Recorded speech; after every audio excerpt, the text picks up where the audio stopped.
السلام علیکم، کیسے ہیں آپ سب؟ میں امید کرتی ہوں آپ سب ٹھیک ہوں گے، خیریت سے ہوں گے۔ تو ناول پڑھ رہے تھے ہم بخت، اس کی رائٹر ہیں مہر النساء شاہ میر۔ تو آج ہم اس کی ایپیسوڈ 5 کا آغاز کرتے ہیں۔ حالے، میں نے تمہیں پرپوز کیا تھا شادی کے لیے۔ میں نے کہا تھا میں تمہاری ساری خواہشیں پوری کروں گا، اور کچھ باتیں جو میں نے نہیں کہی تھیں وہ اب کہتا ہوں۔ وہ یونیورسٹی کے گیٹ پہ گاڑی کو روک چکا تھا اور اب پوری طرح حالے کی طرف متوجہ تھا۔ حالے سلطان، میں سفیر سلطان تم سے محبت کرتا ہوں، اتنی کہ ساری زندگی تم جیسا عذاب سر پہ مسلط کرنا چاہتا ہوں، اتنی کہ میں ساری زندگی تمہارے اور امی کے جھگڑے برداشت کر سکتا ہوں، اتنی کہ میں تم سے شادی کرنا چاہتا ہوں، کیونکہ اب لگتا ہے کہ تمہارے بغیر گزارا نہیں ہوگا۔ کیا تم بھی یہی چاہتی ہو؟ وہ اس کی آنکھوں میں دیکھ کے اتنی محبت سے کہہ رہا تھا کہ حالے کو لگا تھا اس کا دل خوشی سے بند ہی ہو جائے گا۔ کیا وہ اس شخص کو انکار کر سکتی تھی؟ اس نے اپنے دل سے پوچھا تھا۔ جواب نہیں میں آیا تھا۔ دادا اور چچی سے آپ بات کریں گے، اماں اور بابا کو میں خود دیکھ لوں گی، اور رہی میں تو آپ پہ ترس کھاتے ہوئے ہاں کر ہی دیتی ہوں، مسکراتے ہوئے بولی تھی۔ سفیر سلطان کو لگا تھا دنیا اب اس کی ہے۔ اس نے حالے کے اقرار پہ اپنے دل کو رکتا ہوا محسوس کیا تھا۔ مجھے آج سے پہلے سرائی کی اتنی میٹھی کبھی نہیں لگی جتنی آج لگ رہی ہے۔ وہ دونوں چوکیدار کی آواز پہ ہوش میں تھے جو کہ ان کو گاڑی سائڈ پہ لگانے کا کہہ رہا تھا۔ حالے ہنستی ہوئی گاڑی سے اتر گئی تھی۔ سفیر مسکرا کے اس کو جاتا دیکھتا رہا۔ کوئی اتنا پیارا کیسے ہنس سکتا ہے؟ اس نے دل میں سوچا تھا۔ اماں، یہ گندا خون کیا ہوتا ہے؟ 6 سالہ عمر اپنی ماں کے پاس بیٹھا معصومیت سے پوچھ رہا تھا۔ نفیسہ حیات کو لگا تھا جیسے کسی نے ان کے اوپر الٹی چھری پھیر دی ہو۔ وہ تڑپ ہی تو اٹھی تھیں۔ یہ تم سے کس نے کہا ہے بیٹے؟ انہوں نے بمشکل خود کو نارمل رکھتے ہوئے عمر سے پوچھنا چاہا۔ ولید بھائی کہہ رہا تھا کہ میں گندا خون ہوں اور آپ میری اصلی ماں بھی نہیں ہو۔ ولید اس کریانہ والے کا بیٹا تھا جس کو کچھ سال قبل نفیسہ نے پورے محلے کے سامنے بے عزت کیا تھا۔ وہ اب اکثر ندیم کی بیٹی کو میرے ساتھ کھیلنے بھی نہیں دیتا اماں۔ وہ پورے گالوں اور صحت مند جسم والا بچہ روٹھے پن سے کہہ رہا تھا۔ بیٹا، کوئی گندا خون نہیں ہوتا، ہر انسان کا خون پاک ہوتا ہے، کیونکہ یہ اس کو اللہ کی طرف سے ملنے والی نعمت ہے۔ گندا تو لوگوں کا ذہن ہے، اور تم میرے بیٹے ہو، ندیم سے بات کروں گی میں، وہ آئندہ تمہیں اکثر سے کھیلنے دے گا۔ عمر خاموش ہو گیا تھا۔ وہ باقی بچوں کی طرح زیادہ سوال نہیں کرتا تھا، وہ ایک ہی سوال بار بار کرتا تھا۔ اگر اس کی تسلی نہیں بھی ہوتی تو وہ بتاتا بھی نہیں تھا۔ وہ ایک سوال ایک ہی بار کرتا تھا۔ اگر اس کی تسلی نہیں ہوتی تھی تو وہ بتاتا بھی نہیں تھا۔ کچھ عرصہ پہلے اس نے اسی طرح اپنی ماں سے سوال کیا تھا، اماں ناجائز کیا ہوتا ہے؟ اس کی سوال پر نفیسہ کی روح تک کانپ گئی تھی، اور پھر ہر آئے دن یہی سب ہونے لگا۔ کبھی محلے کے لوگ عمر کو گندا خون کہہ کر اپنی بچیوں کے ساتھ کھیلنے نہ دیتے، تو کبھی اس کو ناجائز کہہ کر مار مار کر گھر سے نکال دیتے۔ نفیسہ ان کا منہ بند نہیں کر سکتی تھی۔ ایسے میں ایک زری تھی جو ان کی دوست اور محرم راز تھی۔ وہ نفیسہ کی بچپن کی دوست تھی۔ ان کا جب بھی دل اداس ہوتا تھا وہ اسی کے گھر چلی جاتی۔ نفیسہ کے گھر سے 2 گھر چھوڑ کر تیسرا گھر زری کا تھا۔ اس تپتی دوپہر میں بھی وہ عمر کو ساتھ لیے زری کے گھر پر ایئر کولر کے سامنے بیٹھی تھیں۔ عمر زری کے بیٹے واصف کے ساتھ کھیل رہا تھا۔ وہ جب کوٹ جاتی تب عمر کو زری کے گھر ہی چھوڑتی تھی۔ اب تو خیر سے وہ بھی اسکول جانے لگا تھا، اور واپسی پر وین اس کو زری کے گھر چھوڑا کرتی تھی۔ جب شام میں نفیسہ واپس آتی عمر کو ساتھ لے جاتی۔ تم محلہ کیوں نہیں چھوڑ دیتی نفیسہ؟ کب تک اس چھوٹے سے محلے میں خود کو اور عمر کو ذلیل کرواتی رہو گی؟ اللہ نے تمہیں اتنا دیا ہے، تم تو کسی بھی پوش علاقے میں گھر لے سکتی ہو۔ زری ان کو شربت کا گلاس تھماتی ہوئی فکر مندی سے بولی تھی۔ کیسے چھوڑ دوں زری؟ میں نے شادی کے بعد اپنے شوہر کے لیے بھی یہ جگہ نہیں چھوڑی۔ وہ گھر میرے ماں باپ کی نشانی ہے، اس کی ایک ایک اینٹ میں ابا کی خون پسینے کی کمائی ہے، اس کے ایک ایک پودے میں اماں کی خوشبو ہے۔ انہوں نے پیٹ کاٹ کاٹ کر یہ گھر بنوایا تھا۔ میں نے اپنا بچپن، اپنی جوانی اسی میں گزاری ہے۔ اپنے مرحوم شوہر سے وعدہ کیا تھا کہ اس گھر سے بس میری لاش ہی نکلے گی، اور پھر عمر اس کا اسکول ہے، یہاں تو میں اس کو تمہارے پاس چھوڑ دیتی ہوں، کہیں اور گئی تو کہاں چھوڑوں گی؟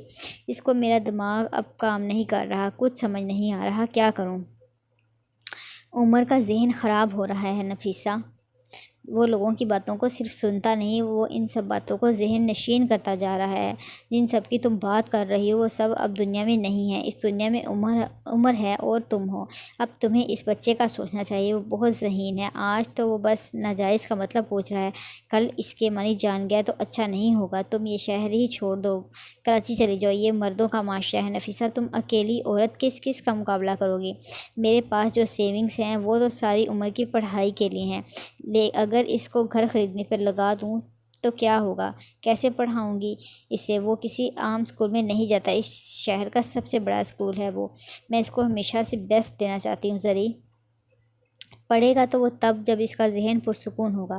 تمہارا 6 سالہ بیٹا آئے دن محلے کے لوگوں سے پٹ کے آتا ہے، گالیاں اور ناجائز ہونے کے طعنے سن کے آتا ہے۔ ان کی بات پہ نفیسہ نے کرب سے آنکھیں مینچ لی تھیں۔ اب یہ مت کہنا کہ تمہیں بتایا کیوں نہیں، بتانے سے کیا ہوگا؟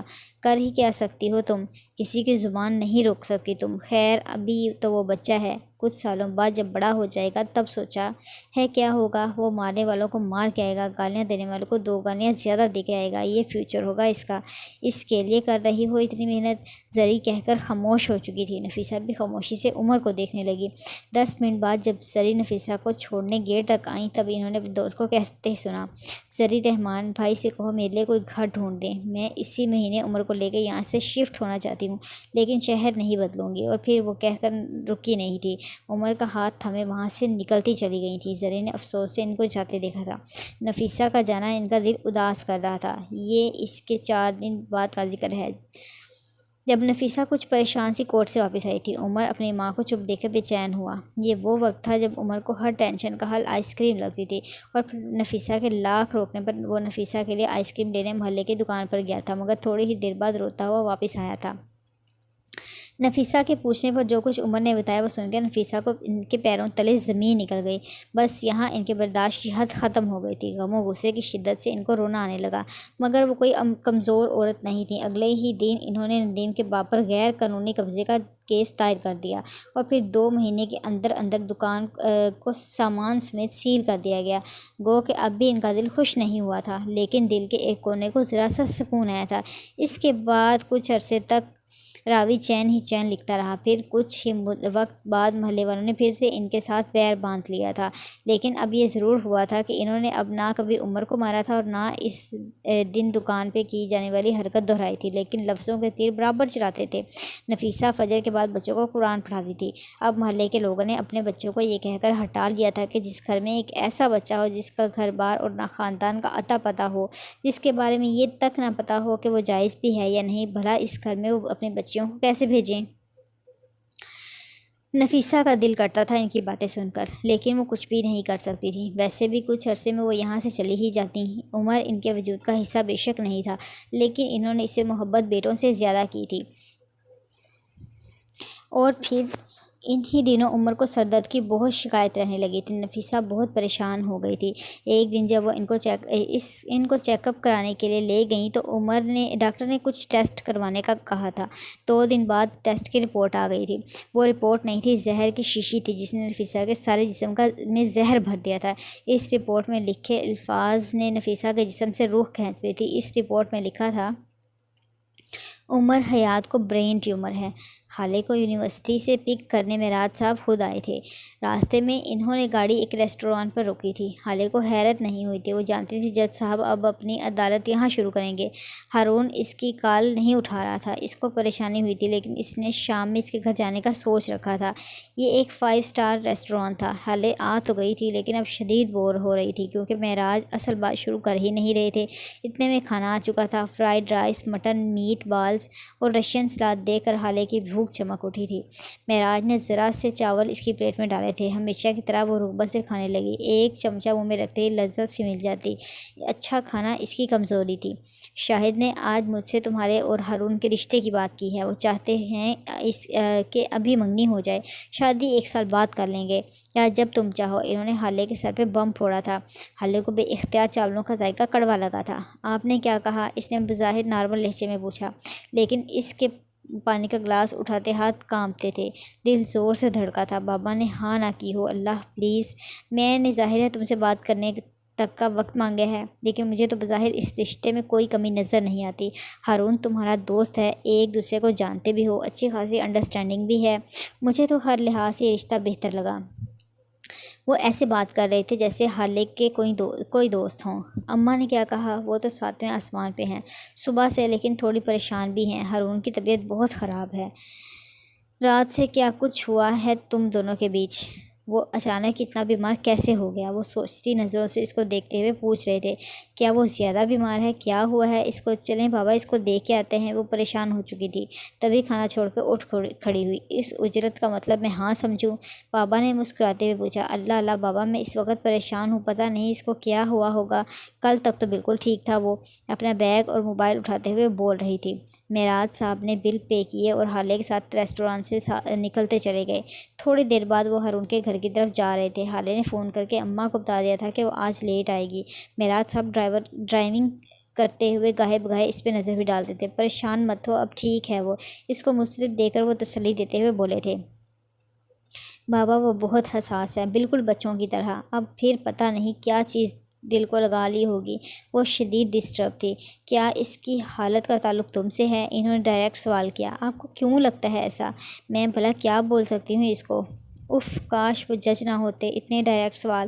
وہ کل دوپہر گھر آیا تھا اور حالے سے مل کے بھی نہیں گیا، اور نہ مدت کی بارات پر آیا تھا۔ گھر جانے کے بعد اس کی حالت ایسی ہے۔ جب سے بابا نے اس کو یہ بتایا تھا اس کے دل میں ایک کھٹکا سا تھا، کہیں اس نے کچھ سن تو نہیں لیا۔ وہ اسے چھپانا نہیں چاہتی تھی، لیکن اس کو اس طرح سے پتہ لگے یہ بھی اس نے کہاں چاہا تھا۔ مجھے کیا، اس وقت کوئی بھی تمہیں دیکھ لے اس کو یہی لگے گا۔ حالے تم ٹینس ہو، بار بار انگلیاں چٹکا رہی ہے، تم جلد وہاں پہنچنا چاہتی ہو، لیکن جیسے جیسے گھر قریب آ رہا ہے تمہارا اضطراب بڑھتا جا رہا ہے، تمہارے چہرے پہ سائے لہرا رہے ہیں۔ تم اس سے غصہ بھی نہیں ہو۔ اس نے تمہیں کال کیوں نہیں کی؟ کیونکہ تمہارے حواس کام نہیں کر رہے، شاید تم گلٹی ہو۔ وہ شل سی ان کو سنے جا رہی تھی۔ آپ کو کیسے پتہ؟ وہ بہت دیر بعد بولی تھی۔ میں تمہارا باپ ہوں حالے، تم سے واقف ہوں۔ عام حالات میں اس وقت تم ناراض ہوتی کہ اس نے تمہیں بلایا نہیں، کیوں نہیں جب وہ بیمار ہے؟ کون بیمار بتاتا ہے کال کر کے بھلا؟ اس نے بات کا اثر زائل کرنا چاہا۔ ہارون شاید فوری واپس آیا۔ جواب ملا، شاید ایسا ہی کچھ ہوا ہو، میں یقین سے نہیں کہہ سکتی، بس مجھے ایسا لگ رہا ہے۔ اللہ کرے ایسا نہ ہو بس۔ اس نے دعا کی تھی۔ حالے کوئی ایسی بات ہے جو تم چاہتی ہو ہارون کو پتہ نہ چلے؟ بابا آپ کیا ہیں، کوئی کالا جادو تو نہیں سیکھ رہے کسی بنگالی بابا سے؟ میں تو بالکل حیران ہی ہو رہی ہوں آج۔ میں ہر دفعہ ہی مسئلہ بوجھ لیتا ہوں اور تم ہر دفعہ اتنی ہی حیران ہوتی ہو۔ وہ کندھے اچکاتے ہوئے بولے تھے۔ یہ بات تو بالکل درست کہی تھی انہوں نے۔ وہ ہر دفعہ اس کا مسئلہ بغیر کہے سمجھ جاتے تھے۔ کبھی کبھی تو حالے کو لگتا تھا وہ اصل مسئلے سے واقف ہیں اور حالے سے چھپا رہے ہیں۔ آپ مجھ سے بہت پیار کرتے ہیں نا بابا؟ اس نے بات ہی گھما دی تھی۔ ظاہر ہے تم میری پہلی اولاد ہو۔ وہ سڑک پہ نظر جمائے ہوئے بولے تھے۔ کیا آپ ہی سے بھی زیادہ؟ ساری دنیا سے زیادہ۔ تم میرا پہلا انجل ہو حالے۔ ان کے لہجے میں محبت تھی، بے تحاشا محبت۔ اور آپ ہی، ان سے کتنا پیار کرتے ہیں آپ؟ بہت زیادہ۔ وہ میری بھانجی ہے، ظاہر سی بات ہے میں اس سے محبت کرتا ہوں۔ مطلب مجھ سے کم محبت ہے ان سے۔ وہ جیسے خوش ہوئی تھی۔ اپنے باپ کے بارے میں وہ کافی شدت پسند تھی۔ شادی کے 10 سال تک ہماری اولاد نہیں ہوئی۔ اس سارے عرصے میں تمہاری اماں بہت ڈپریس رہتی تھیں۔ اس کو لگتا تھا ہماری اولاد کبھی نہیں ہوگی۔ اس نے کافی دفعہ مجھ سے بچہ اڈاپٹ کرنے کی بات بھی کی، لیکن میں نہیں مانا۔ پھر جب نگین کے ہاں مہرمہ پیدا ہوئی تو ایسا نہیں لگتا تھا کہ وہ نگین کی بیٹی ہے۔ تمہاری ماں ہر 2 دن بعد اس سے ملنے چلی جاتی، ڈھیروں تحفے لے کر ہر ہفتے وہاج اور نگین کو ڈنر اور لنچ کی دعوت دے آتی۔ وہ گولڈن ٹائم تھا، ہم سب بہت خوش تھے۔ وہاج بہت اچھا ہو گیا تھا، وہ نگین کو بہت خوش رکھتا تھا، اپنی بیٹی سے بھی بہت محبت کرتا تھا، سب ٹھیک تھا۔ خیر حسینہ نے مہر کو اپنی بیٹی مان لیا تھا، میں کبھی نہیں مان سکا۔ مجھے یقین تھا اللہ مجھے میری اولاد دے گا، یہ نہیں تھا کہ مجھے اس سے کوئی مسئلہ تھا۔ میں اس سے بہت زیادہ پیار کرتا تھا، لیکن اپنا خون، اپنی اولاد ایک الگ احساس ہے۔ میں ایک الگ فیلنگ میں کبھی مہر کے لیے ایسا فیل نہیں کر سکا۔ اور پھر جب 4 سال بعد اللہ نے مجھے تم سے نوازا، وہ وقت، وہ فیلنگ، حالے میں اگر چاہوں بھی تو بیان نہیں کر سکتا۔ مجھے لگا تھا اللہ نے مجھے زمین پر ہی جنت دے دی ہے۔ ان کے لہجے میں تشکر تھا، خوشی تھی، حیرت تھی یا محبت تھی، حالے فیصلہ نہیں کر پائی۔ اتنا پیار کرتے ہیں آپ مجھ سے؟ حالے کی آنکھیں نم ہوئی تھی، وہ ان کے کندھوں سے لگ چکی تھی۔ وہ لوگ ہارون کے گھر پہنچ چکے تھے۔ گارڈ نے ان کو دیکھ کر گیٹ کھول دیا تھا۔ ہالے ہنوز ان کے کندھے سے لگی بیٹھی تھی۔ ہالے بچہ، ہم پہنچ گئے ہیں۔ آئی لو یو بابا، وہ سر اٹھاتے ہوئے نم آنکھوں میں بولی تھی۔ نہیں ہالے، میں تمہاری پاکٹ منی نہیں بڑھاؤں گا اور نہ اگلے 2 مہینے تک تمہارے اکاؤنٹ میں کوئی پیسے ڈلواؤں گا، کیونکہ میری بیوی کا حکم ہے۔ تم نے ان کے حکم عدولی کی ہے، اب ان سے ہی رابطہ کرو۔ انہوں نے ہالے کی نم آنکھوں میں دیکھتے نفی میں سر ہلایا تھا۔ یہ لو، سارا ایموشنل سین غارت ہو گیا۔ آپ کو لگتا ہے میں یہ 2 لیٹر آنسو پاکٹ منی کے لیے نکال رہی ہوں؟ وہ صدمے سے بولی تھی۔ مجھے لگتا نہیں، مجھے یقین ہے۔ ویسے میں نے کوئی حکم عدولی نہیں کی، بس حسن کو پیسے چاہیے تھے اور میں نے دے دیے۔ اس نے اپنے مہینے کی پاکٹ منی اس دن میں خرچ کی تھی بیٹا، اور یہ 1 دن میں خرچ کی تھی بیٹا، اور یہ بتانے کو بھی آمادہ نہیں تھا کہ پیسے کہاں گئے۔ اسی جرم کی سزا میں اس کے اکاؤنٹ میں تمہاری اماں نے فریز کیے تھے۔ یہ بات جانتے ہوئے تم نے اس کو رقم دی؟ ہاں، کیونکہ وہ میرا بھائی ہے اور وہ بیوی ہے میری، وہ بھی دو بدو بولے۔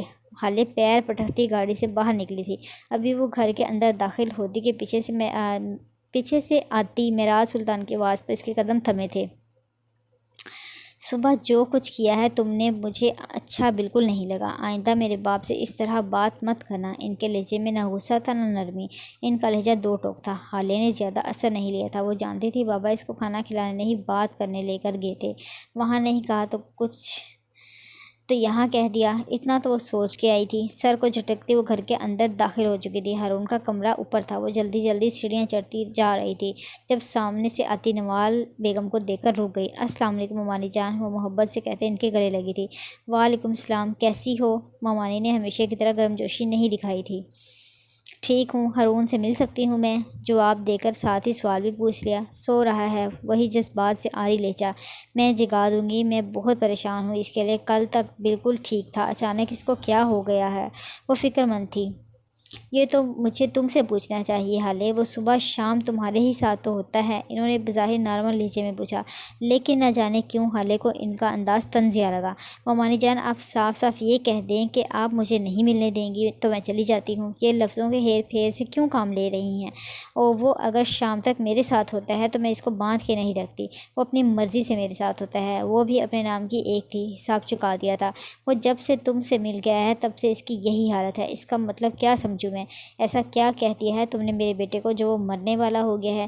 ضرور تم نے کچھ تو کیا ہوگا نا؟ ممانی جان، میں آپ کی بہت عزت کرتی ہوں، لیکن آپ مجھے مجبور کر رہی ہیں کہ میں کوئی سخت لفظ استعمال کروں۔ اتنا نازک بیٹا کیوں پیدا کیا آپ نے، جو ذرا سا سخت لفظ کہنے سے اتنا بیمار ہو جاتا ہے؟ اور اگر میں نے کچھ کیا ہے تو آپ اپنے بیٹے سے پوچھیں نا کہ مجھ سے یہ سوال جواب کریں۔ وہ پھاڑ کھانے والے انداز میں بولی تھی۔ ممانی کلس کے رہ گئیں۔ اب جاؤ ملنے یا مزید تفتیش کرنی ہے؟ اس نے بازو سینے پر باندھے سکون سے پوچھا تھا۔ جہنم میں جاؤ، انہوں نے تیش سے کہا۔ آپ کے بغیر کہیں نہیں جاؤں گی۔ وہ اب بھی پرسکون تھی۔ ممانی اس کو وہیں چھوڑ کے جا چکی تھی۔ ان کے جاتے ہی حالے کے تاثرات بگڑے تھے۔ سب ہی میرے دشمن بن گئے ہیں، اللہ پوچھے گا۔ وہ بڑبڑاتی ہوئی ہارون کے کمرے کی جانب بڑھ گئی تھی۔ وہ جیسے ہی اس کے کمرے میں داخل ہوئی، ملگجے سے اندھیرے نے اس کا استقبال کیا تھا۔ اس نے ہاتھ سے ٹٹول کر سوئچ بورڈ ڈھونڈنا چاہا۔ چند ہی سیکنڈز میں وہ سارے کمرے میں روشنی کر چکی تھی۔ سامنے بیڈ کی طرف دیکھا تو ہارون کے بیڈ کراؤن سے ٹیک لگائے نیم دراز تھا۔ اس کو دیکھ کر گہری سانس بھرتی وہ قدم قدم چلتی بیڈ تک آ رہی تھی۔ ہارون آنکھیں موندے اس کے قدموں کی چاپ سن رہا تھا۔ اس کے دل کو سکون مل رہا تھا۔ نہ جانے کیوں اس نے آتے ہی اندھیرے ختم کر دیے تھے، کیوں اس کی موجودگی ہارون کی دنیا روشن کرتی تھی۔ کیسے ہو، یہ کیا حالت بنا رکھی ہے؟ وہ اس کے قریب بیٹھی اس کو تشویش سے دیکھتی ہوئی بولی تھی۔ کیوں اس کا بولنا جسم کی غذا کا کام کرتا تھا۔ میں ٹھیک ہوں، وہ سپاٹ سے لہجے میں بولا تھا۔ کیا ہوا ہے، یہ سب کیسے ہوا؟ تم جاؤ حالے، مجھے ضرورت نہیں کسی کی۔ تم سب میرے ساتھ یہی کرتے ہو، میری کسی کو ضرورت نہیں۔ پاپا مما تم سب ایک جیسے ہو، کسی کو مجھ سے پیار نہیں، کسی کے لیے ضروری نہیں ہوں میں۔ وہ دبا دبا سا چلایا تھا، اس کا دل دکھا تھا۔ حالے کئی سالوں سے اس کے ایسے خود ترسی بھرے جملے سنتی آئی تھی، لیکن اب بس۔ ہارون، کب تک اس طرح کرتے رہو گے؟ آج بتا ہی دو، تمہیں لگتا ہے اس طرح بچے بننے سے تمہیں محبت مل جائے گی؟ بچپن میں اپنے بابا کے لیے یہ سب کرتے تھے، اور اب پتہ نہیں کیوں، کیا واقعی اس کیوں کا جواب نہیں جانتی تھی؟ گرو اپ ہارون، اس طرح بھیک ملتی ہے محبت نہیں۔ کیا تم نے کبھی سڑک کے کنارے کھڑے بھکاریوں کو دیکھا ہے؟ پھٹے پرانے کپڑے، مفلس حال، فاقہ زدہ شکلیں، رحم کی بھیک مانگتے، اللہ کے واسطے دیتے، جھٹکیاں دینے پہ بھی سامنے سے نہ ہٹنے والے، ذرا سی بھیک ملنے پہ وہ لوگ وہاں سے ہٹ تو جاتے ہیں، لیکن تم نے کبھی ان کے چہروں پہ خوشی دیکھی ہے؟ وہ خوش نہیں ہوتے ہارون، ان کا حرص ختم نہیں ہوتا، کیونکہ بھیک ضرورت پوری کرتی ہے، خوشی نہیں دیتی، بھیک دل نہیں بھرتی۔ وہ بھبر ہی تو گئی تھی۔ اور دوسری طرف کوئی سفید پوش انسان، اس کو اگر کمپنی سے ذرا سا بونس ملے یا فیکٹری سے ذرا سی تنخواہ میں اضافہ ہو جائے، وہ پھولے نہیں سماتا، کیونکہ یہ کام اس نے اپنے وقار کو قائم رکھ کے کیا ہوتا ہے۔ تم اگر بھیک میں محبت چاہتے ہو تو بتاؤ، بننا ہے بھکاری؟ خود کو دیکھو ہارون، اپنا چہرہ دیکھو، بلکہ میں دکھاتی ہوں۔ وہ موبائل کا فرنٹ کیمرہ آن کر کے ہارون کے سامنے کرتی ہوئی بولی تھی، دیکھو اپنا چہرہ، کسی فٹ پاتھ کے بھکاری جیسا لگ رہا ہے یا نہیں؟ بکھرے بال، میلا کچلا لباس، سوجی آنکھیں اور آنکھوں میں رحم کی بھیک، تم کہیں سے بھی وہ سفید پوش انسان نہیں لگ رہے جس کو بونس میں دی جانے والی تنخواہ سے خوشی ہو۔ پتہ ہے وہ سفید پوش کیوں خوش ہوتا ہے؟ اس لیے نہیں کہ وہ محنت کی کمائی لے رہا ہے، وہ تو اس کی پے ہے، اس کی محنت، اس کو تنخواہ کی صورت مل رہی ہے۔ بونس انعام ہوتا ہے ہارون، اس طرح محبت بھی انعام ہے، بھیک نہیں۔ مرد بنو ہارون، مرد۔ تم تو مرد بننا ہی بھول گئے ہو۔ اصل مرد کو اپنا وقار بہت عزیز ہوتا ہے، تمہارے اندر کا بچہ مرتا ہی نہیں۔ ہاں ٹھیک ہے، آپ اپنے اندر کے بچے کو زندہ رکھو، لیکن جب اس کی ضرورت ہو تب۔ تم آج بھی 2 سال کے بچوں کی طرح روتے ہو، تمہیں آج بھی یہی لگتا ہے کہ اگر تم رو گئے تو تمہارے پیرنٹس تمہارے لیے تمہارا فیورٹ کھلونا لے آئیں گے۔ تم خود کیا ہو؟ کیا کیا ہے تم نے زندگی میں؟ میں تمہیں ڈیگریڈ نہیں کر رہی، تمہیں کمتر سمجھتی ہوں، اور نہ ہی تمہیں کمتر سمجھتی ہوں، لیکن تم خود کو ویسٹ کر رہے ہو۔ کیوں؟ تاکہ میرے اور اپنے پیرنٹس کے قریب رہ سکو۔ تم اپنی عزت نہیں کرتے، اس لیے تمہیں وہ بول رہی تھی، اور ہارون دم سادے سانس روکے بنا سن رہا تھا۔ تمہیں کوئی مسئلہ ہی نہیں ہوا کسی کے آگے جھکنے سے، تم نے کبھی محسوس ہی نہیں کیا کہ تم خود کو ڈیگریڈ کر رہے ہو، کیونکہ تم نے کبھی خود کو کوئی مقام دیا ہی نہیں۔ ہارون تم فیصلہ کر لو، تمہیں بھکاری بننا ہے یا اپنا وقار قائم رکھنا ہے؟ باوقار بنو ہارون، باوقار مرد ایسے ہی اچھے لگتے ہیں۔ بولتے بولتے اس کا سانس چڑھ گیا تھا، اس کا چہرہ سرخ ہو گیا تھا۔ میں تم سے محبت کرتی ہوں، بہت محبت، لیکن ہر دن یہ بات نہیں بتاؤں گی۔ تمہارا باپ تم سے محبت کرتا ہے، لیکن وہ کاروبار چھوڑ کر تمہارے لیے گھر نہیں بیٹھے گا۔ تمہیں اپنے دل سے محبت کا حرص ختم کرنا ہوگا، ورنہ تم ایک دن سب کھو دو گے۔ ہارون شلسا اس کو دیکھے جا رہا تھا، اس میں اتنی ہمت نہیں تھی کہ وہ کچھ بول سکے۔ اس کو لگ رہا تھا اس کی زبان مفلوج ہو گئی ہے۔ یہ کیسا آئینہ تھا جو آج حالے نے اس کو دکھایا تھا؟ اس آئینے میں اگر ہارون شاید خود کو دیکھے تو اپنی عزت نہ کرے۔ کیا وہ محبت پانے کے لیے بھیک مانگنے لگ گیا تھا؟ کیا وہ ساری عمر بھیک میں ملی محبت کے سہارے جیے گا؟ کیا وہ کبھی اپنی عزت نہیں کر سکے گا؟ کیا محبت عزت اور وقار سے زیادہ ضروری ہے؟ دونوں کے درمیان ایک ہولناک خاموشی کا وقفہ آیا تھا۔ حالیہ اب اس کے قریب سے اٹھ کر کھڑکی کے پاس کھڑی ہو گئی تھی، لیکن ہارون کی نظریں اب بھی اسی نقطے پر جمی تھیں۔ اس کو اب بھی لگ رہا تھا حالیہ اس کے سامنے بیٹھی ہے۔ تقریباً 10 منٹ بعد اس کو حالیہ کی آواز اپنی سماعتوں پر دستک دیتی سنائی، تم کل مجھ سے ملنے آئے تھے۔ اب وہ خود کو قدرے پرسکون کر چکی تھی، تبھی عام سے لہجے میں پوچھا تھا، کاش یہ کہہ دے کہ میں نہیں آیا تھا۔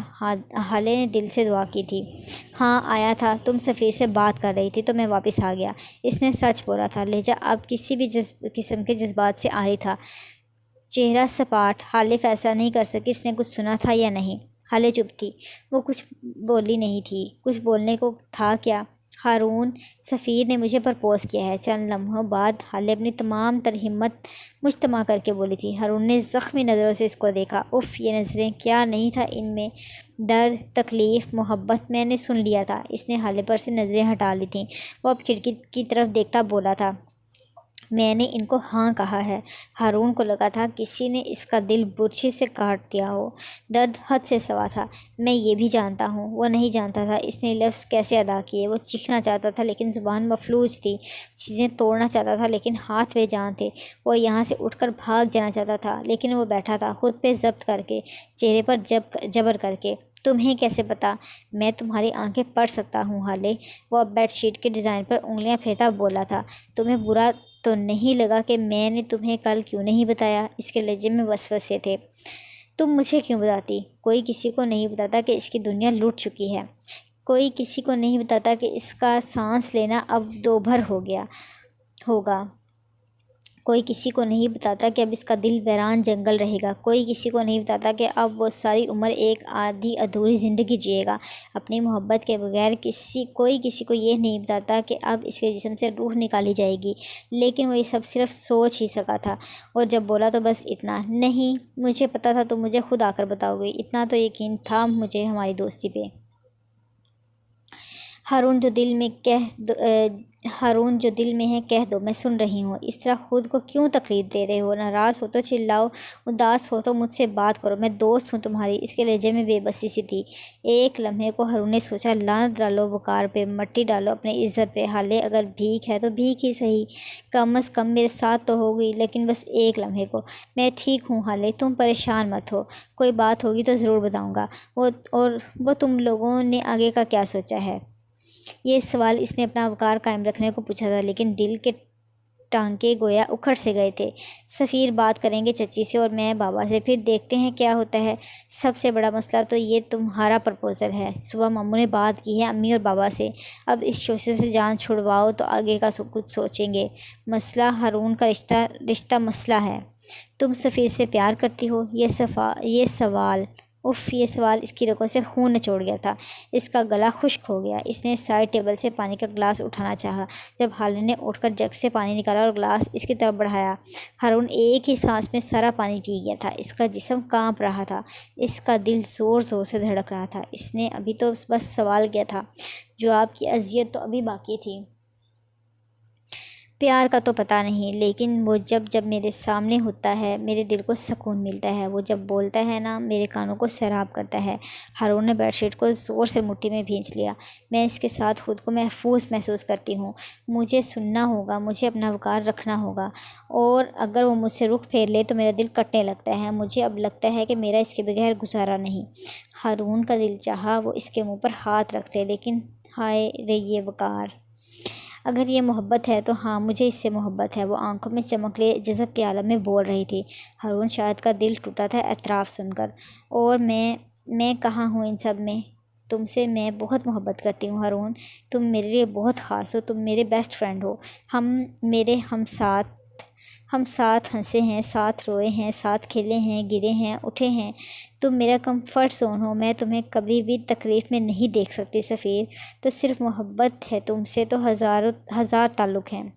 سفیر سے تو صرف محبت ہے، تم سے تو ہزار تعلق ہیں میرے، وہ دل سے بولی تھی۔ اس کے لہجے میں بس خلوص تھا۔ کاش وہ اس کی محبت ہوتا، باقی سب کچھ نہیں۔ خیر وہ تمہاری چچی ڈائن کو منانا بہت مشکل ہے، خون پی لے گی وہ تمہارا،